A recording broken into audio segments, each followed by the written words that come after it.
menguasai setiap pertemuan dengan full paham, ya, full paham. Cara memahaminya, frame substansi keseluruhannya harus kalian pahami, ya. Minggu ini, minggu ketiga, topiknya apa? Fadlan, topik kita apa? Udah tahu judulnya apa topiknya minggu ini? Masih mute? Kelembagaan BLU. Oke, teman-teman, topiknya kelembagaan BLU. Ya, jadi di kelembagaan BLU ini, teman-teman tolong perhatikan. Ada 8 item yang harus dikuasai di sini. Mana 8 itu? Ya, 8 ya. 8 ya. 8 item harus dikuasai. Jadi cara memahaminya begitu, frame-nya, substansinya harus dipahami. Setelah itu ya ikutin aja. Oke ya. Pertama adalah pengantar. Yang kedua adalah organisasi BLU. Yang ketiga adalah pejabat pengelola BLU. Yang keempat, Dewas BLU. Yang kelima, kepegawaian BLU. Yang keenam, pejabat perbendaharaan BLU. Yang ketujuh, SPI. Yang kedelapan adalah pembinaan BLU, ya. Oke, teman-teman sekalian. Topik pertama apa, Sabrina?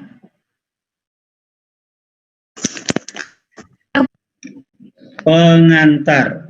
Di pengantar ini kalian tolong pahami 2 hal, ya. Jadi mind map-nya harus dibuat dengan baik, pahami 2 hal, ya. Yang pertama adalah kalian harus paham mengenai definisi 2 hal. Yang pertama adalah lembaga dan yang kedua kelembagaan. Ya, pertama adalah definisi, yang pertama itu 1A adalah lembaga, yang B itu adalah kelembagaan. Dalam konteks BLU, lembaga itu organisasinya, tempat untuk mencapai tujuan. Kelembagaan itu sistemnya, berinteraksi dari seluruh subsistem, gitu ya. Itu yang satu ya, topik pertama 1A dan B. Harus paham lembaga dan kelembagaan. Kemudian yang kedua adalah teman-teman harus paham mengingat-ingat posisi kelembagaan BLU.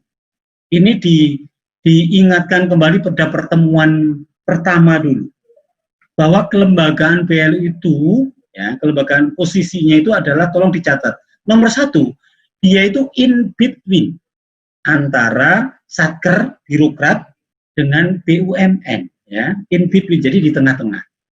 Dan yang huruf B, level cara kerjanya, ya, itu adalah birokrat yang berpikir, bertindak ala korporasi, gitu ya. Jadi BLU itu adalah, rumahnya adalah satker, tetapi cara kerja profesionalismenya adalah BUMN, korporasi.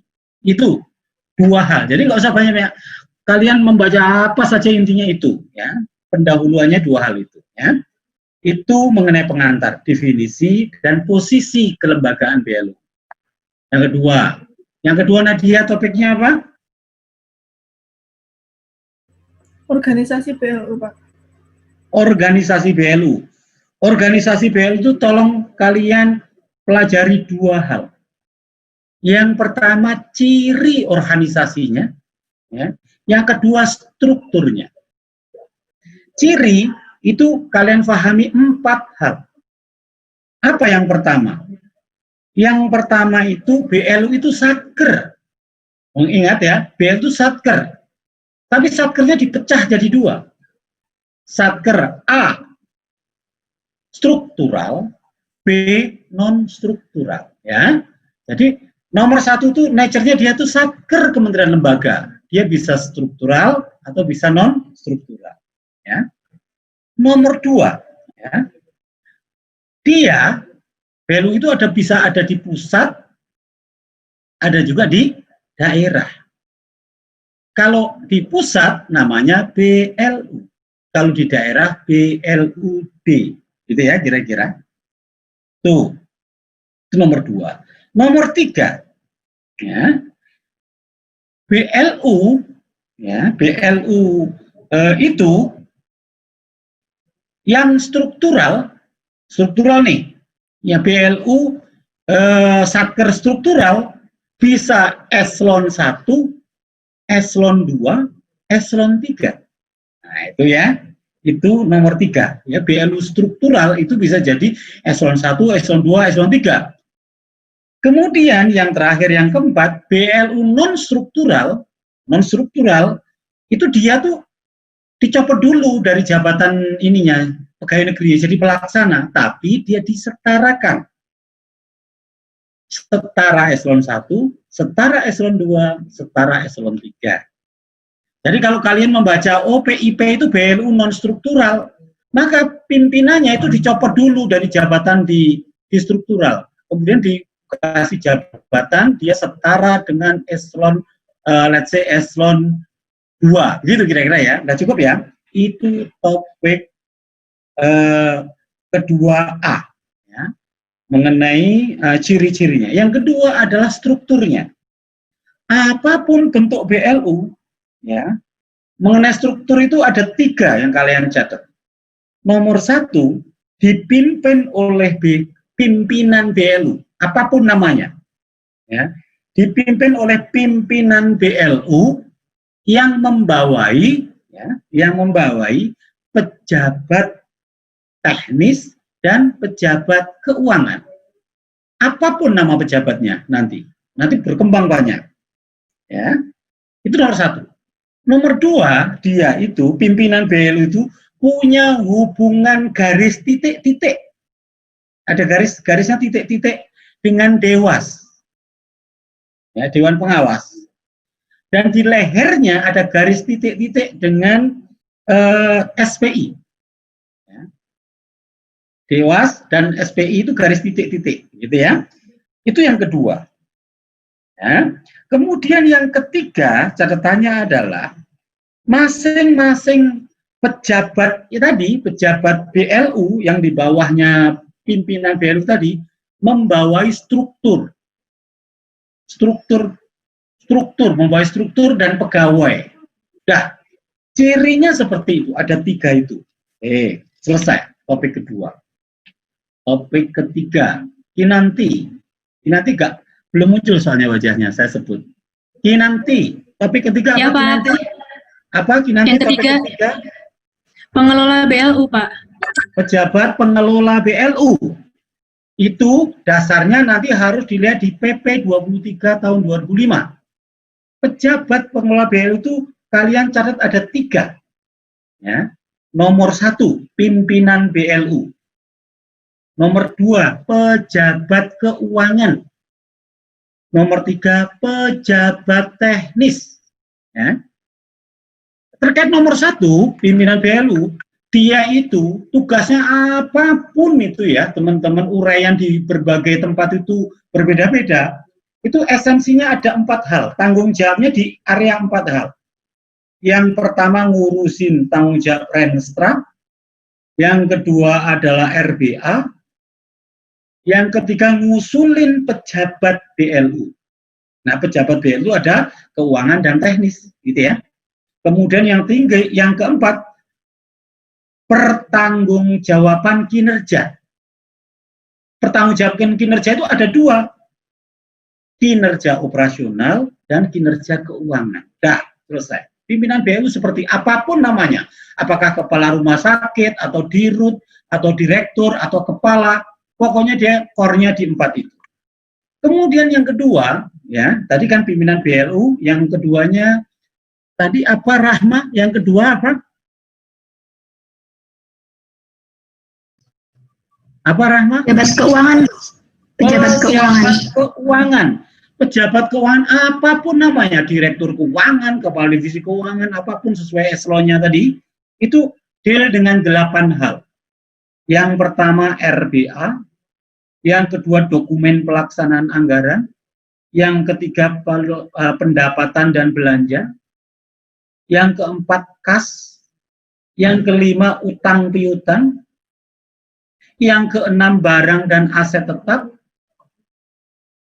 yang ketujuh adalah sistem informasi manajemen keuangan, SIMKEU, ya. Dan yang kedelapan adalah akuntansi dan pelaporan keuangan. Nah, tugasnya itu, ya. Uraiannya bisa panjang lebar, bisa diuraikan satu buku kalau bisa. Tapi intinya 8 itu. Sedangkan yang ketiga itu setelah pejabat keuangan, Retno.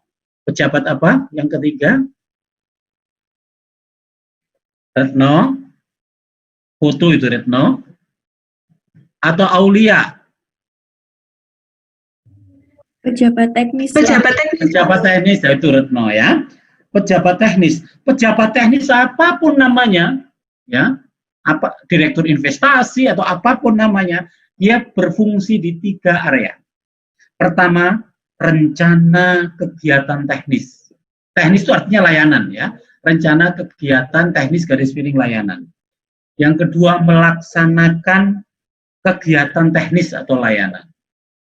Yang ketiga adalah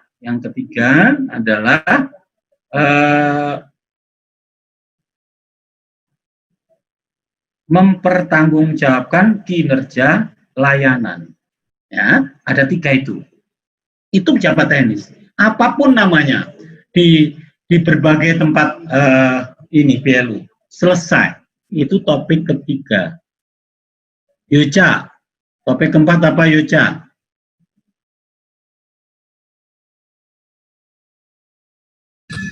Dewan Pengawas. Dewan Pengawas. Dewan Pengawas itu yang kalian pelajari 3. Ya. Yang pertama adalah urgensi keberadaan Dewas. Yang kedua syarat dan jumlah Dewas. Yang ketiga adalah laporan pertanggungjawaban dan evaluasi. Itu ketiga kan? Alicia, yang pertama tadi apa Dewas? Urgensi keberadaan Dewas, Pak. Urgensi keberadaan Dewas itu setidak-tidaknya saya sebut ada 1, 2, 3, ada 4. Ya. Pertama adalah dia memiliki 10 tugas dan kewajiban dan 5 wewenang. Isinya apa kalian harus nanti lihat di materi yang sudah saya kirim. Yang kedua, keberadaan itu intinya itu untuk melaksanakan apa? Pembinaan BLU. Ya, kata kuncinya adalah pembinaan BLU, itu peran Dewas. Yang ketiga, adanya Dewas itu ditetapkan dengan SKKL. SKKL kata kuncinya. SKKL itu persetujuan Menteri Keuangan. Ya kan? Dewas itu harus SKKL dan harus di SK-nya menyebut persetujuan Menteri Keuangan nomor sekian. Dan yang keempat, jangka jabatannya adalah 5 tahun. Diperpanjang boleh sekali lagi, yaitu 10 tahun jadinya, 5 plus 5. Kalau baik dia. Nah, itu topik pertama. Topik kedua, syarat dan jumlah. Syaratnya ada Dewas, jadi BLU itu nggak harus ada Dewas. Boleh ada Dewas, syaratnya 2, tapi 2 itu bukan dan, atau. Ya, ingat, atau. 1, omsetnya itu lebih dari 30 M. Asetnya lebih dari 75 M. Beda kan? Itu atau. Atau, bukan dan, ya. Jumlahnya boleh 3 atau 5. Kalau 3, Dewasnya jumlahnya 3, kalau omsetnya itu 30 sampai 60 M. Dan atau asetnya itu adalah berapa tadi? 75 sampai 200 M. Ya. Nah, itu namanya kalau jumlahnya 3. Kalau 3 itu, ya ini 3 toh, orang 3 dewas itu, satunya orang keuangan, wakil Kementerian Keuangan. Satunya wakil KL, satunya wakil profesional, ada 3. Ya kan? Kalau jumlah yang kedua kemungkinan bisa 5. Syaratnya, kalau 5, kalau omsetnya itu di atas 60 miliar. Asetnya di atas 200 miliar. Ya. 5 itu terdiri dari 2 dari Kementerian Keuangan, 2 dari KL, 1 dari profesional. Dah. Topik keempat, kurang 1 lagi. Tadi apa? Kurang 1 lagi. Apa tadi? Maulida? Maulida? Topik keempat tadi yang terakhir apa? Mengenai dewas apa? Topik yang ketiga ya Pak. Laporan pertanggungjawaban dan evaluasi. Laporan pertanggungjawaban dan evaluasi. Nomor 1, laporan pertanggungjawaban itu intinya ada 3. Periodenya 6 bulan. Ya, laporannya semester, ya kan? Jadi tiap 6 bulan Dewas harus bikin laporan. Nomor 2, di luar dari itu adalah laporan khusus, bukan laporan 6 bulan, tapi laporan khusus. Laporan khusus ini, ya, periodik ya, yang nomor 1 periodik, yang kedua laporan khusus. Yang periodik tadi 6 bulan, ya kan? Yang khusus itu apabila ada 2 peristiwa, ya, khusus itu kinerjanya turun, atau yang kedua adalah penyalahan aturan, pelanggaran aturan, itu Dewas harus turun, ya, itu khusus. Dan bentuk yang ketiga adalah laporan akhir Dewas. Kan tadi waktunya 5 tahun kan? Jadi kalau udah 5 tahun dia harus membuat laporan. Nah, cukup. Itu laporan pertanggungjawaban Dewas. Ada 3, periodik, khusus, dan akhir periode. Yang kedua, evaluasi. Evaluasi itu hanya 1 poin aja. Dewas itu dievaluasi minimal sekali dalam periodenya dari laporannya Dewas. Dah, selesai. Topik keempat selesai. Topik kelima, Raja, Sultan, Syah. Kepegawaian BLU. Kalau bicara kepegawaian BLU, kalian harus membaca PP 74 tahun 2012. 3 hal yang kalian harus kuasai di situ. Nomor 1, ya, nomor 1, pejabat, ya, pejabat itu bisa jadi pimpinannya maupun pegawainya maupun karyawannya itu ada 2 jenis. A, PNS, B, profesional non PNS. Ya. Kalian nanti, saya dulu pernah jadi pejabat BLU yang dari PNS. Ya. Jadi boleh jadi bisa dari PNS, bisa jadi non PNS, profesional PNS. Itu nomor 1. Nomor 2, kalau dia PNS, ya, kalau dia PNS, maka aturan main rekrutmen sampai pemberhentiannya sesuai dengan aturan PNS. Kalau kalian nanti lulus jadi PNS, jadi pejabat atau pegawai BLU, kalian ngikuti tetap PNS. Kalau tetap PNS, ngikuti aturan PNS. Aturan PNS itu apa? Ya saya digaji sesuai PNS, tunjangan jabatan saya tunjangan kinerja di keuangan saya terima. Kalau nanti jabatan saya di BLU ada lebih tinggi, maka saya dibayar kelebihannya. Ya, paham kan ya? Kemudian kalau itu kalau PNS. Kemudian yang ketiga, kalau dia itu non PNS, ya, kalau dia itu non PNS, maka dibagi 2. Ada non PNS pegawai tetap, ada non PNS kontrak. Kalau kontrak itu artinya diperpanjang tiap tahun. Oke? Udah, itu nomor 3. Tambah lagi satu lagi ya. Nomor satu lagi. Mengenai penetapannya. Kalau BLU pusat, penetapannya oleh pimpinan BLU. Kalau saya jadi dirutnya atau jadi kepala BLU, yang membuat SK menempatkan pegawai tadi, baik pegawai PNS maupun apa tadi, yang non PNS, itu adalah pimpinan BLU. Tapi huruf B, kalau di BLUD yang menetapkan adalah siapa? Kepala daerah. Kepala daerah itu tergantung BLU mana. BLU kota ya wali kota atau bupati atau gubernur. Yang menetapkan itu kepala daerah atas usul pimpinan BLU. Paham ya? Nah, itu topik yang kelima. Topik ke-6. Topik ke-6 Yulia, Afira. Pejabat perbendaharaan BLU, Pak. Yang ke-6 pejabat perbendaharaan BLU. Pejabat perbendaharaan BLU tolong dicatat 2 hal. Ini cara mau belajar itu begitu, teman. Ambil intinya. Dan inti itu kalian pegang, ya. Setelah kalian bisa membaca referensi apapun, gitu ya. 2 hal.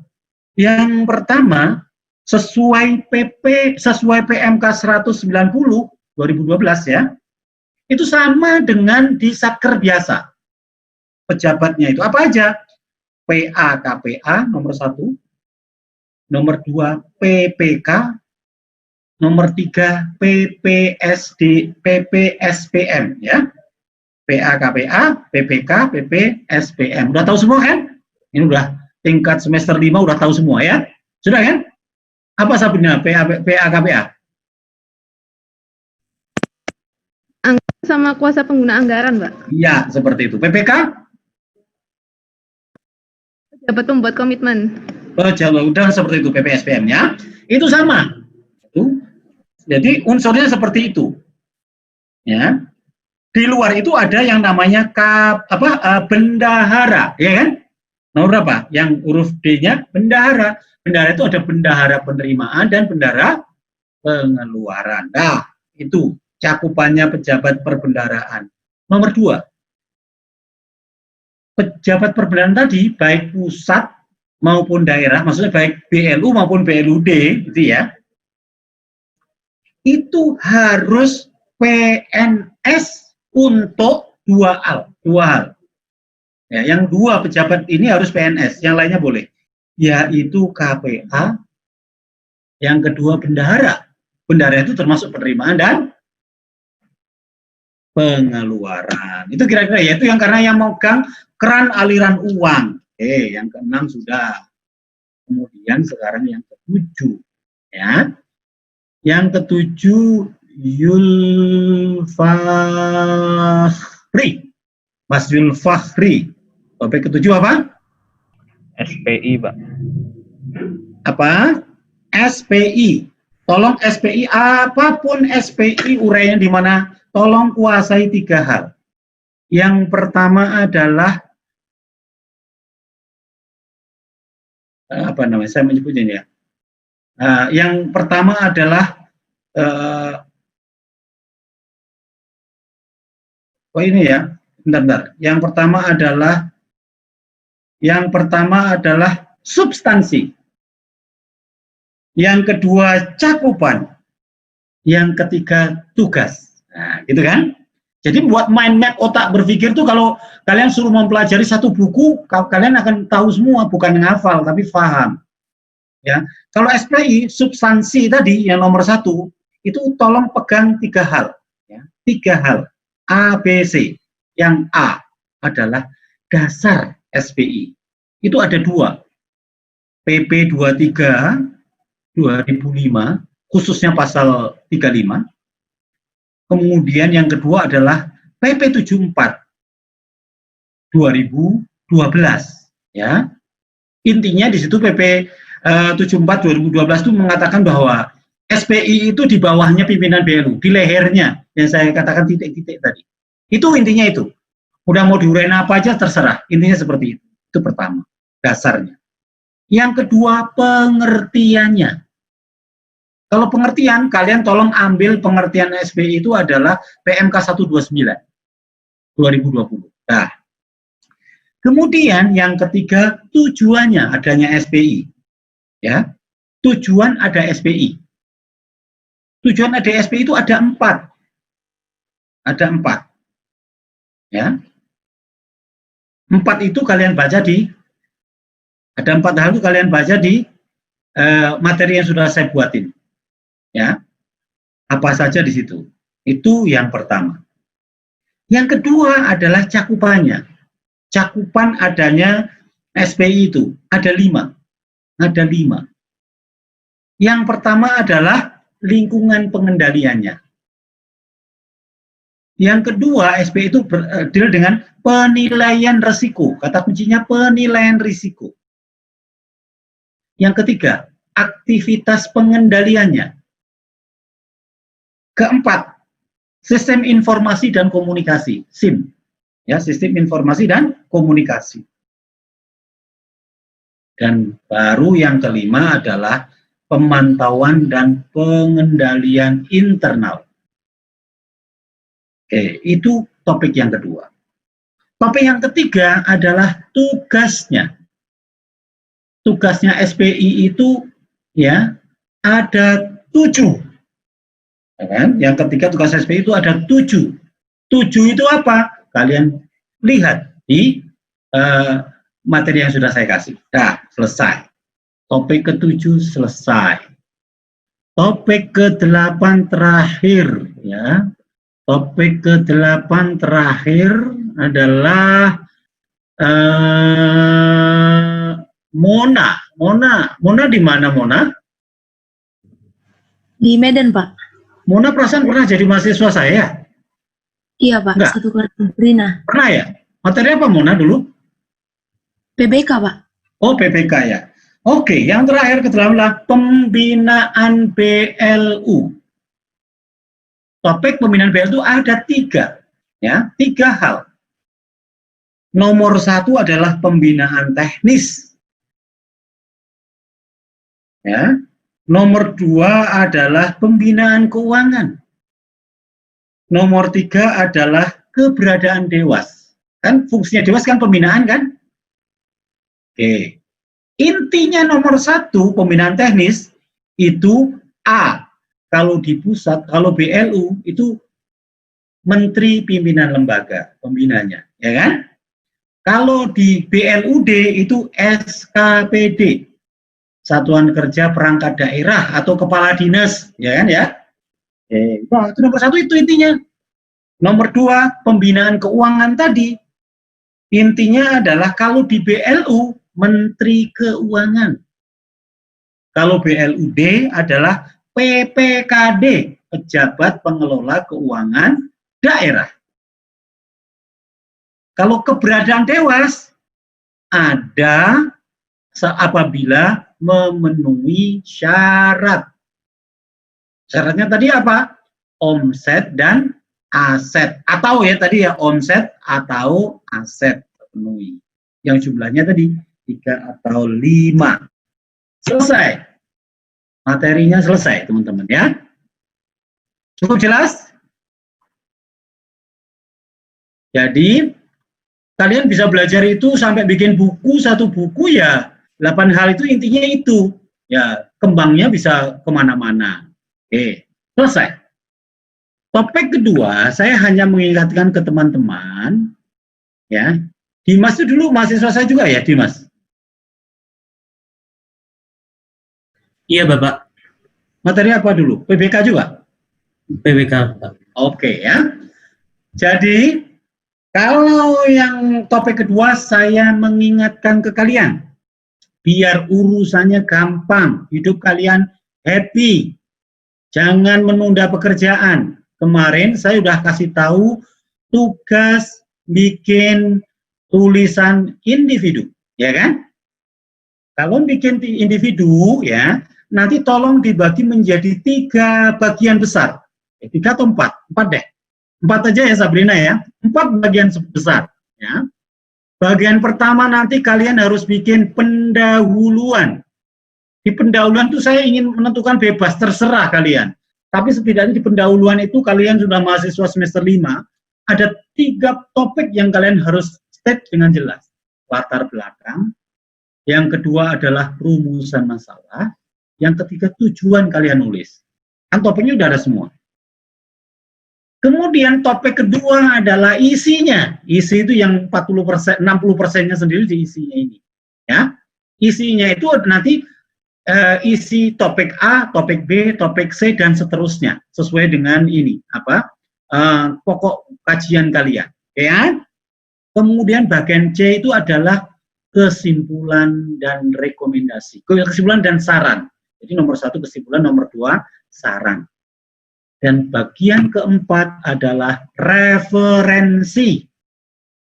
Referensi hukumnya mutlak dan kalian ikuti saya bahwa kalian udah semester 5. Sebagai mahasiswa saya yang kualitinya bagus, bacalah googling internet yang PDF dan jurnal. Paham? Jurnal. Kalau kalian baca jurnal, keilmuan kalian mateng, dan BLU itu sudah banyak jurnal yang bahas BLU. Sesuai topik kalian itu di googling jurnal, ya, kalian akan dapat ilmu bagus. Perdebatan para ilmuwan itu ada di situ, ya. Kalau nanti yang di daftar pustakanya jurnalnya lebih banyak, itu lebih kami hargai, dan kalian menghargai diri kalian, ya. Ya, selesai. Setelah itu topik kita selesai. Kalian bisa kalau ada pertanyaan sampaikan ke WA group, ya. Pesan saya 3. 1, jaga kesehatan, ya. Kalian kan lama nggak ke Bintaro kan? Kalau saya rumahnya daerah Bintaro kan gitu ya. 31 tahun lalu saya kuliah di gedung D Bintaro ya gitu ya, di gedung D. Kalian kuliahnya di gedung D atau gedung C? Saya gedung C atau gedung D lupa ya. Nah, itu di situ, di gedung yang Biskop itu, saya kuliah di situ. Ya, saya kuliah di situ 31 tahun yang lalu. Ya, berarti kakak kelas kan? Oke. Jadi jaga kesehatan. Kesehatan fisik dan kesehatan mental. Karena kalian udah di rumah aja kan, harus kerja keras ya.